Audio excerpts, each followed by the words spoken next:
Halo sahabat, selamat datang di channel Nisa Audio Official. Jangan lupa setelah menonton, klik like, komen, dan subscribe ya. Terima kasih.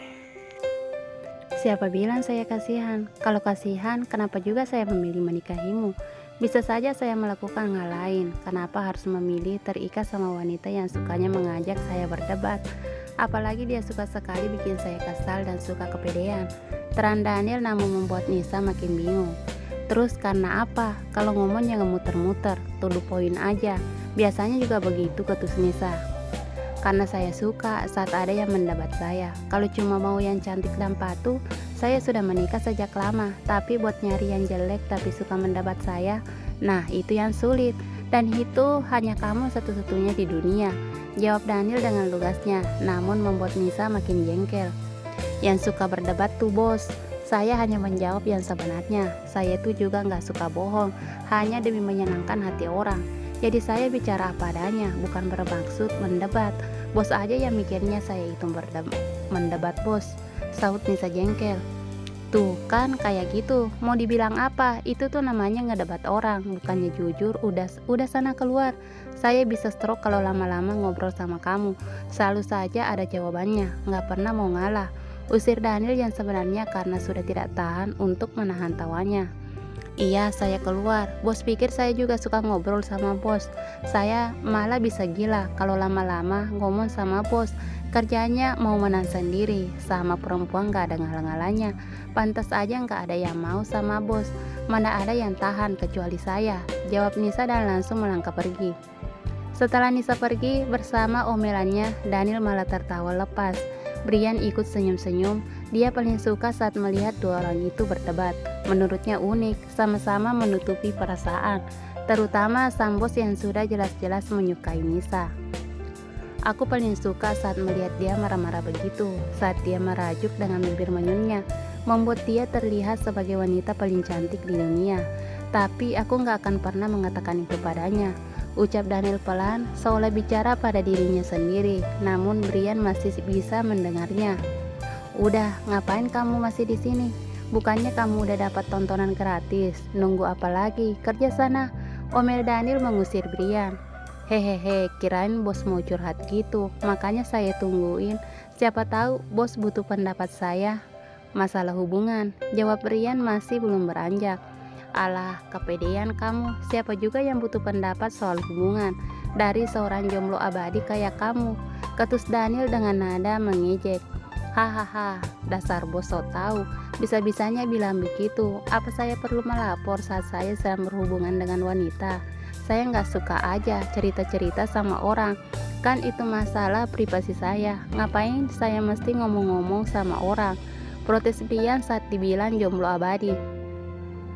Ada aja jawabanmu. Kamu sama Nisa beneran cocok, sama-sama suka mendebat saya. Kayaknya kalian perlu bikin duo deh. Duo pendebat bosnya, pasti bakal kompak banget, ucap Daniel. Hahaha, bagus juga tuh bos, nanti saya akan bilang ke Nisa. Siapa tahu dia setuju bikin duo sama saya, saut Brian dengan tawanya. Cepat keluar sana, saya beneran bisa stroke. Dasar anak buah gak ada akhlak semua. Cuma kalian bawahan yang sukanya bikin bosnya kesal, usir Daniel sambil melempar tisu yang sejak tadi dipegangnya. Brian pun keluar dengan masih tertawa puas. Akhirnya bisa membuat sang bos kesal, sama seperti sang bos yang tadi bisa membuat Nisa kesal. Pukul 10, Brian masuk ke ruangan Daniel dengan membawa setumpuk berkas. Saat melewati meja sekretaris, Brian hanya mengangguk membalas senyuman Ernie dan Nisa, dan langsung masuk ke dalam ruangan Daniel. Ini bos, berkas-berkas untuk meeting siang ini. Kita akan meeting sambil makan siang. Perusahaan Hiscope yang akan tanda tangan kontrak dengan kita hari ini, terang Brian sambil menyerahkan berkas. Kalau begitu ajak Nisa sekalian, biar dia makan siang dengan kita. Saya masih sulit membiarkannya sendirian, meskipun ada pengawal. Saya lebih tenang saat dia dalam pengawasan saya. Ini hanya tinggal tanda tangan saja kan, jadi nggak akan makan waktu lama. Setelahnya kita bisa langsung makan siang, pinta Daniel agar Nisa ikut mereka. Baik bos, saya akan beritahu Nisa. Dan bagaimana dengan Geo bos, tanya Brian. Biar dia ikut saja. Toh jika ke toilet kita tidak bisa ikut dia. Apa kamu lupa Nisa diculik kemarin saat dia ke toilet? Jika dia ikut, dia bisa ngikutin Nisa kemana saja. Jadi ajak dia, biar dia yang mengemudikan mobil, perintah Daniel. Baik bos, benar juga ya, kita kehilangan dia saat dia ke tempat dimana kita nggak bisa ikut.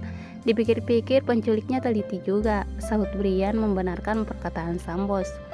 Ya sudah, saya akan periksa dulu berkas-berkas ini, nanti pukul 11 kita berangkat, tegas Daniel. Brian pun menurut dan langsung keluar dari ruangan Daniel. Sebelum masuk ke ruangannya, Brian mampir ke meja sekretaris untuk memberitahu Nisa rencana makan siang mereka. Nisa, nanti siang kamu ikut kita meeting, pukul 11 kita berangkat dari sini. Dan jangan lupa ajak Kea, dia yang akan mengemudikan mobil, ucap Brian memberitahukan Nisa. Baik asisten Brian, jawab Nisa.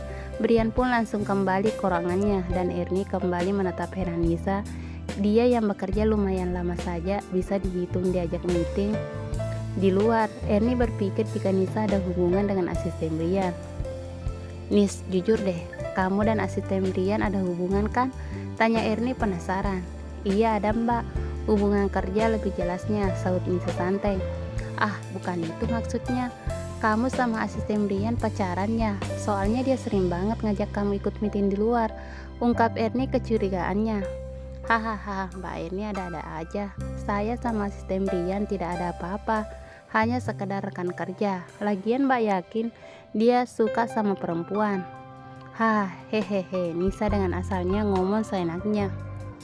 Niatnya hanya bercanda namun Ernie menanggapi serius. Kamu benar Nis, saya juga bertanya-tanya, apa asisten Brian itu suka sama wanita atau enggak? Soalnya enggak pernah ada gosip tentang asisten Brian punya pacar. Kamu juga aneh kan, masa seorang asisten dengan wajah setampan dia nggak punya pacar, ucap Ernie polos.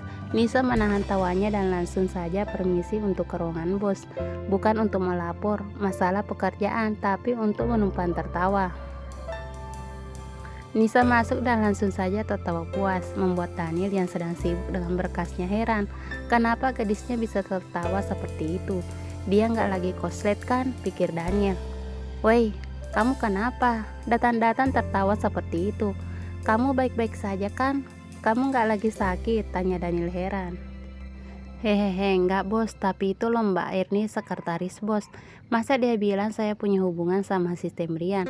Terus saya bilang aja mana mungkin saya berhubungan sama asisten Brian, dan menanyakan apa asisten Brian pernah bersama wanita. Dia langsung menyimpulkan sendiri karena merasa asisten Brian memang gak pernah terkena gosip masalah pacaran. Bos bisa bayangkan apa yang sedang ada dalam pikiran Mbak Ernie. Jelas Nisa alasan dia tertawa. Kamu gak tahu ya kalau Brian itu lebih menyeramkan daripada saya kalau dia marah. Dia bisa dengan mudah membuat orang lain kehilangan pekerjaan. Kamu mau si Mbak Ernie-mu itu kehilangan pekerjaannya dan Brian membuatnya jadi pengangguran kalau dia sampai mendengar omongan itu, apalagi sampai gosip itu menyebar, dan saya nggak akan bisa membantunya. Brian pun punya wewenang yang bahkan hampir sama seperti saya. Dia bisa memecat siapapun kalau orang itu membuatnya nggak nyaman atau membahayakan saya, jelas Daniel. Kenapa bos nggak bilang dari tadi? Saya kan bisa mengingatkan Mbak Ernie, kenapa hanya mendengarkan saya ngomong? Gimana kalau Mbak Ernie sampai dipecat gara-gara saya nggak ngingetin dia? Saya pasti akan merasa menyesal seumur hidup. Tugas Nisa memarahi Daniel yang tidak lekas memberitahunya. Loh, kok saya yang salah? Kamu kan nggak tanya, jadi saya nggak kasih tahu kamu. Lagian dari tadi kamu langsung nyerocos terus. Mana sempat saya kasih tahu kamu. Sekarang kamu udah tahu kan bahayanya berurusan sama Brian. Dia bisa lebih kejam dari saya. Mungkin saya bisa melindungi kamu. Bahkan jika kamu dipecatnya, saya masih bisa menjamin hidupmu. Tapi kalau orang lain, mana bisa saya ngebantu? Bisa-bisa Brian marah dan gak mau ngomong sama saya, ucap Daniel kembali mempertegas siapa Brian. Ya udah, kenapa ngajak saya ngobrol terus? Saya harus ngingetin Mbak Ernie. Gawat kalau dia sampai ngomong kemana-mana. Dia bisa dipecat hari ini juga. Ya udah, saya mau keluar, malah jadi ngobrol sama bos, ketus Nisa dan langsung keluar dari ruangan Daniel. Daniel tertawa melihat reaksi Nisa yang ketakutan rekan kerjanya akan dipecat.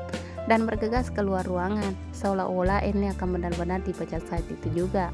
Nisa langsung duduk dan mengatur kata-kata agar Erni mengerti dan tidak salah paham. Mbak Erni, begini loh Mbak, omongan kita tadi jangan sampai Mbak ngomongin sama orang lain. Bisa bahaya Mbak, bisa-bisa Mbak kehilangan pekerjaan kalau sampai asisten Brian dengar. Saya nggak tahu kalau dia punya wewenang hampir sama kayak bos, ucap Nisa hati-hati. Iya, saya udah tahu, saut Mbak Erni singkat, membuat Nisa menjadi heran. Loh, kok Mbak bisa tahu? Kan saya baru ngomong sama Mbak. Apa Mbak udah lama tahunya? Tanya Nisa heran. Iya, semua orang di kantor ini juga tahu kalau asisten Brian lebih menyeramkan dibanding bos. Meskipun bos terlihat dingin, tapi dia nggak bisa setegas asisten Brian. Apalagi masalah pecat memecat. Dia bisa langsung memecat orang kalau dia nggak suka. Jadi mana mungkin saya akan ngomong ke orang-orang obrolan kita tadi. Atau jangan-jangan kamu malah udah ngomong sama bos karena kamu tadi langsung ke sana. Kalau iya, kamu bakal membuat saya dipecat. Jika bos langsung bilang ke asisten Brian, jelas Mbak Erni. Enggak kok Mbak, Mbak tenang aja. Sebentar ya Mbak, saya ke ruangan bos lagi. Ada barang saya yang tertinggal. Nisa menampik dan langsung masuk kembali ke ruangan sang bos.